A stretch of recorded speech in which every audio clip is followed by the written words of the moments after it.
মুসলমান ভাইরা আমার, বন্ধুগণ, বর্তমান সমাজে মহিলা মাদ্রাসা কেন প্রয়োজন এটা আমরা অনেকে জানতে চাই।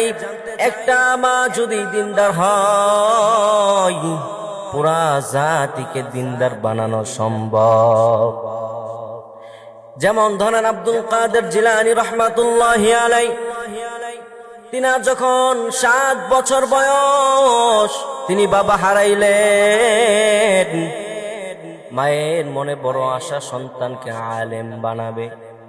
আমার ভাইরা আমার, বন্ধুগণ, মানুষের বাড়িতে কাজ করে করে কিছু টাকা পয়সা জমানোর পরে তিনার মা বলতেছে, আব্দুল কাদের, তুমি এখন শহরে যাবা, মাদ্রাসায় যায় ভর্তি হবা। এই দিক দিয়ে আরেকটা কাফেলা শহরের পথে যখন যাচ্ছেন, আব্দুল কাদের জিলানীর আম্মা বলতেছেন, আপনারা আমার সন্তানকে নিয়ে যান, আমার সন্তানকে অমুক মাদ্রাসায় ভর্তি করাইয়া দিয়েন। তিনাকে যখন বিদায় দিবেন, আব্দুল কাদের আম্মা তাকে কিছু খরচের জন্য কিছু টাকা পয়সা দিলেন।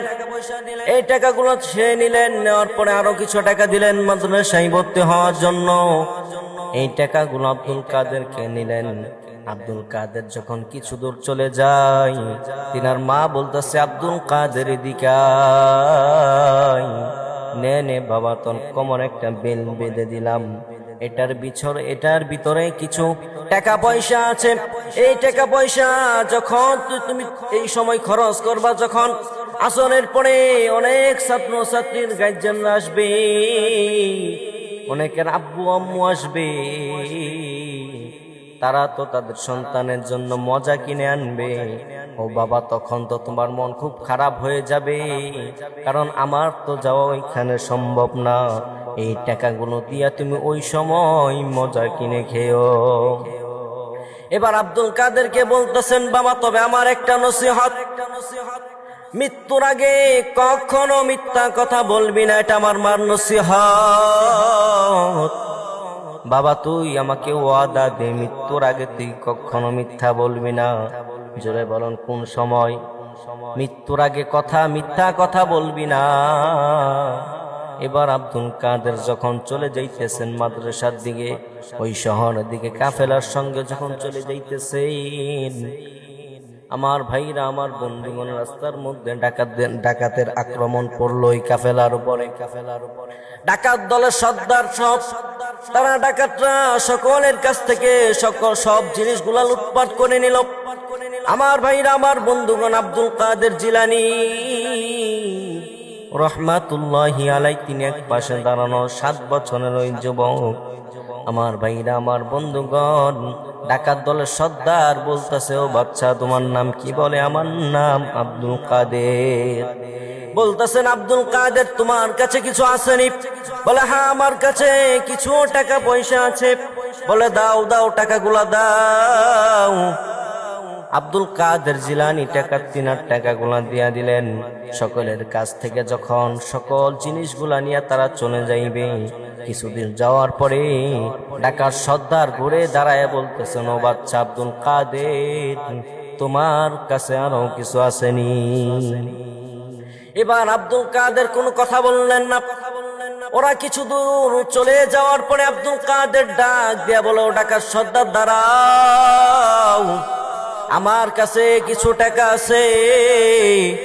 ডাকাত সর্দার আবার ফিরে আসলেন, বলতেছে, কোথায় টাকা?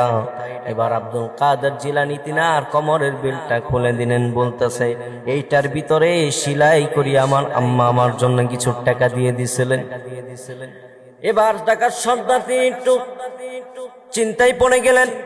তিনি বলতেছেন, আব্দুল কাদের জিলানী, ও আব্দুল কাদের, তোমাকে তো আমরা মারলাম না, তোমাকে তো আমরা ছাড়িও দিলাম না, কিছু বললামও না, তারপরও কেন তুমি তোমার টাকাগুলা সব আমাদেরকে দিয়া দিলা? তুমি তো মিথ্যাও বলতে পারতা। বলতেছেন, ডাকাত সর্দারকে বলতেছেন, আব্দুল কাদের বলতেছেন, ও ডাকাত সর্দার, আমার দুনিয়াতে বাবা নাই, আমার মা আছে শুধু। আমার মা আমাকে একটা নসিহত করেছেন। আমার মা বলেছেন, আব্দুল কাদের মৃত্যুর আগে কখনো মিথ্যা বলবি না। ও ঢাকার সর্দার, তুমি যখন টাকাগুলা চাইলা সব দিয়া দিলাম। দ্বিতীয়বার যখন আবার ডাক দিলা, মাঝখানে আমি একটু সময় চিন্তা করছিলাম। আমি একদিকে আমার মার নসিহত, আরেকদিকে টাকাগুলো রেখে দিলাম। আমি এবার চিন্তায় পড়ে গেলাম কোনটা আমি গ্রহণ করব, মার নসিহত নাকি আমার টাকাগুলো আমি রাখবো। যদি আমি মিথ্যা বলি, মাকে যে ওয়াদা দিছিলাম ওই ওয়াদা খেলাফ হয়ে যায়। আর যদি আমি সত্য বলি, টাকা চলে যায়, ঈমান আমার রয়ে যায়। মুসলমান ভাইরা আমার, বন্ধুগণ, চিন্তা করে দেখেন, 7 বছরের বালক সে ঈমান বুঝলো, সে ঈমান শিখলো। ও বন্ধু, এই কারণে বলি বর্তমানে মহিলা মাদ্রাসার দরকার। ওই মা যদি তাকে এই দিন শিক্ষাটা যদি না দিত, ওই আব্দুল কাদের সে কিন্তু ঈমান বুঝতো না।